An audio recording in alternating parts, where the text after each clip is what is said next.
Сәлеметсіздер ме балалар? Бүгінгі сабаққа қош келдіңіздер.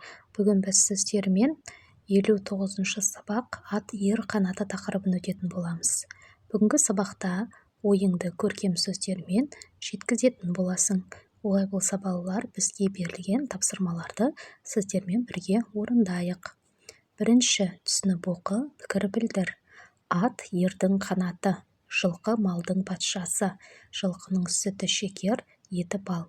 Балалар, осы сөздерге назар аударып қарайтын болсаңыздар, біздің қазақ ата-бабаларымыз атты қалай құрметтеген, қалай пір тұтқан, мысалы, ат ердің қанаты деп атты біздің ерлерімізге жылқы малдың патшасы дейді, яғни жылқыны патшаға теңеген, жылқының сүтінің шекерлігі, етінің бал екендігін осы сөздерде бейнелеп көрсеткен екен, яғни осы сөздерден біздің ата-бабаларымыз қазақтар жылқыны қалай құрметтейтіні көрініп тұр, Олай болса, біздегі екінші тапсырма өлеңді тыңда.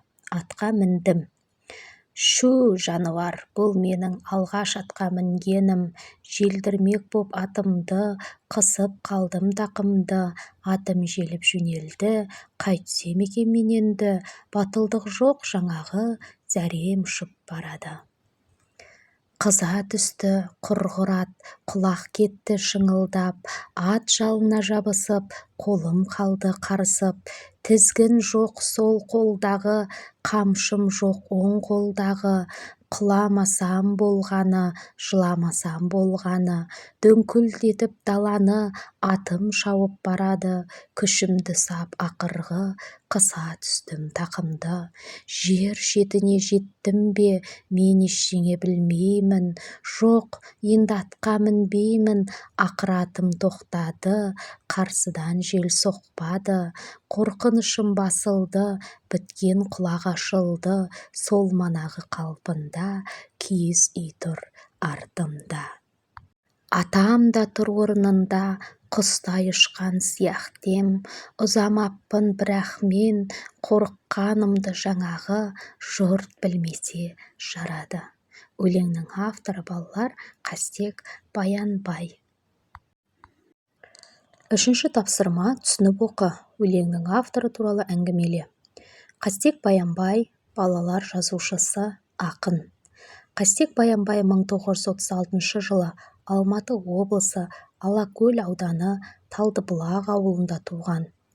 Балаларға базарлық, тәтті сабақ, асар және тағы басқа өлең жинақтарының авторы. Балалар, төртінші тапсырма, өлеңді қара сөзбен әңгімеле. Алғаш атқа мінген баланың сезімін ақын сөздерін қолдана отырып сипатта. Алғаш атқа мінген баланың бойын қорқыныш сезімі билейді. Зәресі ұшып, әрең отырады. Құламай, жығылмай аман болсам екен дейді.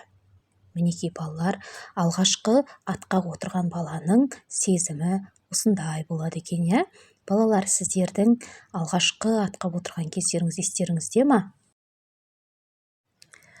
Бесінші тапсырма, бір сәт атқа мініп шауып келемін деп қиялда. Сезіміңді шу жануар деген сөзбен және қимылмен көрсет. Көктем кезеді. Алғаш рет әкем мен атқа отырғызды.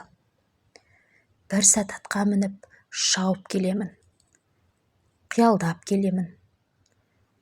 Сезімім мүлде бөлек. Шіркін-ай, жылқы деген керемет жануар екен ғой деген ойыма бірнеше ойлар келді.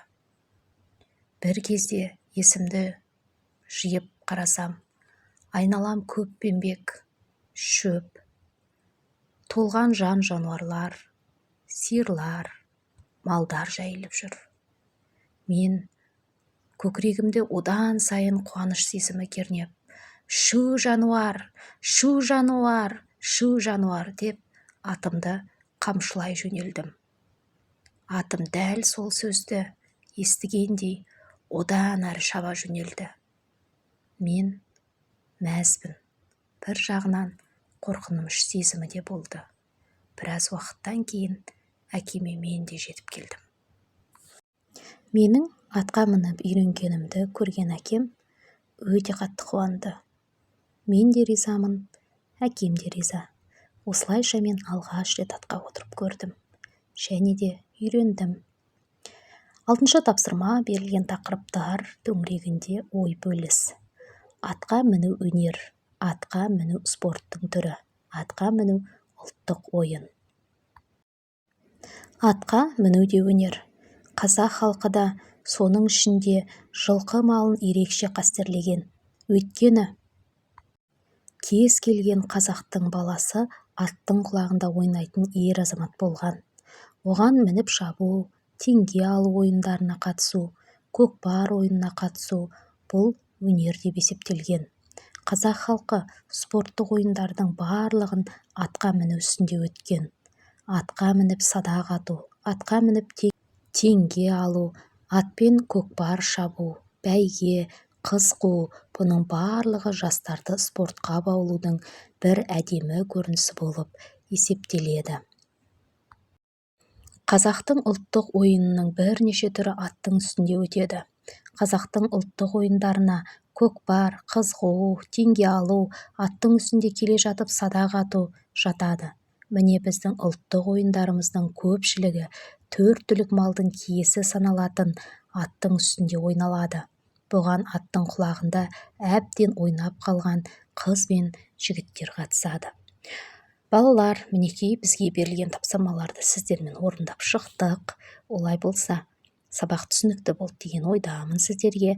Бүгінгі сабақ сіздерге ұнаған болса лайк басып, сұрақтарыңыз болса комментарий бөліміне жазып өтіңіздер. Міндетті түрде жауап қайтаратын боламын.